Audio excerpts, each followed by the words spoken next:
there, my name's Charlie Bryant, partner at the Lincoln office. I'm here with my colleague today, Kirsten Wright. Kirsten and I are here to talk to you today about the land market, what we've experienced from the market in 2025, and possibly we'll come on to where we see the market going in 2026. So now we're coming to the end of the farmland market for 2025. What do you think have been the notable factors this season? Well, there's no doubt that the obvious feature that's been in the market this year has been the large increase in the amount of land that has come to the market. So why do you think there's been this increased supply coming to the market? It's easy to suggest that this is all down to the budget. Obviously, the proposals contained in the budget present a less favourable tax regime going forward. But I would go further than that, and I don't think you can blame the budget solely on the increase in land coming to the market. I think there's three other fundamental reasons. Farm productivity, it's well documented how bad farming is at the moment, and the returns have gone to extremely low levels. Whilst we were aware of it, we're now really realising the full impact of the fact the next generation have largely left farms, so therefore there is no successor to the farm anymore. So therefore, when the decision has come whether to sell or not, the fact that there's a successor in place or not is not relevant because they've probably left the farm already.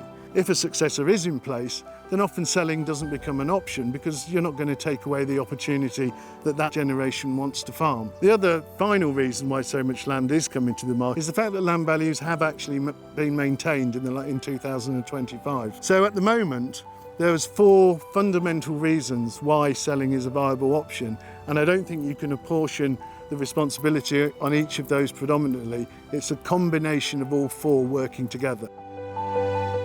If someone was considering selling, what sort of quality should they be looking for in their agent? The most important thing for an agent is for them to have the ability to not only develop and form an informed opinion, but also have the confidence. Ability to be able to produce and create an informed opinion stems solely from having local knowledge. When I say local knowledge, I mean local knowledge in terms of the soils, the quality of the soils, but also the local personalities within the marketplace. Knowing a bit about everyone, knowing who the buyers are, knowing the personal circumstances of everyone. Armed with that local knowledge and also a knowledge of the wider market, I call it a macro knowledge, being connected throughout the whole marketplace in terms of landowners, occupiers, other agents, enables you to form this opinion which ultimately is necessary. You have to remember that for most people considering selling their farm, this is probably the most important decision of their life, and therefore it's vitally important that they're getting the most honest opinion of the marketplace, and one shouldn't be scared about delivering that message. I remember throughout my professional career, all my bosses saying to clients, our job is not to tell you what you want to know, but what you should know.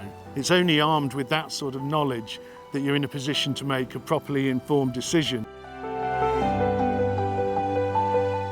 You mentioned the importance of local knowledge. Is that mainly due to valuation? It's a significant part of it. Valuation at the moment is all over the place. If you ask me what agricultural land is worth in Lincolnshire this year, I can tell you it's somewhere between £6,000 and £20,000 an acre. Location has always been the biggest driver due to valuation. That's largely down to soil type, soil quality, etc. But it's also down to the personalities of those within the local market. One thing we have noticed this year is the wide divergence in the level of bids between two separate entities in the local marketplace, all depending on their personal circumstances. Those, for example, who have had the benefit of some development sales are able to offer a lot more. In certain circumstances, we've seen a difference in bids of £3,000 to £4,000 an acre for the same block of land. That's what I say when I mean knowing the local market is vitally important. If you don't, you can get valuation horribly wrong.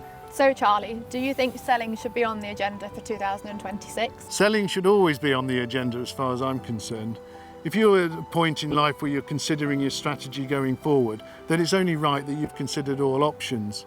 In many cases, clients will quickly arrive at the conclusion that selling isn't for them, and that's fine, but at least it's being considered. How do you see land values going forwards? Of course, that's a difficult one to predict, and there's an element of crystal ball gazing. I don't personally see a dramatic drop in land values. The reason I don't see a drop in land values is because I don't think we're at the stage yet where landowners are price takers. If they don't get bids at the level that they wish to sell at, then things won't happen. People aren't being forced to take values. And until we get to that point, you won't see a reduction in the market. We are of course seeing a new entity of buyer coming into the market with an environmental bias, and it'll be interesting to see how that concept develops.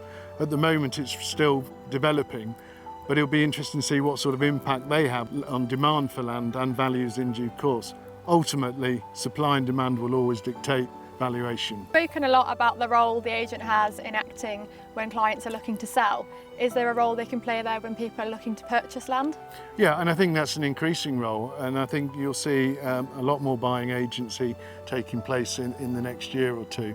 As I said to you, the divergence of valuations across the board now makes it more important than ever to have good local knowledge and opinion of the marketplace in that particular area, and ultimately it can save people an awful lot of money. So do you think the budget proposals could potentially look to stop people from outside agriculture looking to buy agricultural land as an investment? Well, that would be the logical conclusion. However, perversely, what the media coverage of the budget has actually done is advertised further the fact that reliefs are available on agricultural land. And there are some who were previously unaware of the fiscal benefits of owning land. And even with the remaining reliefs post the budget, there will be some who will think an investment of part of their portfolio into agricultural land might be a sensible investment going forward. There could be the case where the sale and leaseback market comes back into play, where existing landowner farmers wanting to raise capital sell some land on a leaseback, which allows them to retain farming the land whilst at the same time raising capital to invest other things, even buying other land. So you've heard us talk a lot about the market and an insight into what's happened this year and what could potentially happen in 2026. If you are considering selling, it definitely is important that you look to take advice from a local agent who's got a strong amount of knowledge for the area. We at Brown&Co understand what an enormous decision it is to decide to sell land. It's our job to help you navigate all the thought processes to decide whether or not to sell that land. In order to do that, you need a good, honest, informed opinion. Contact your local Brown&Co office to discuss this further.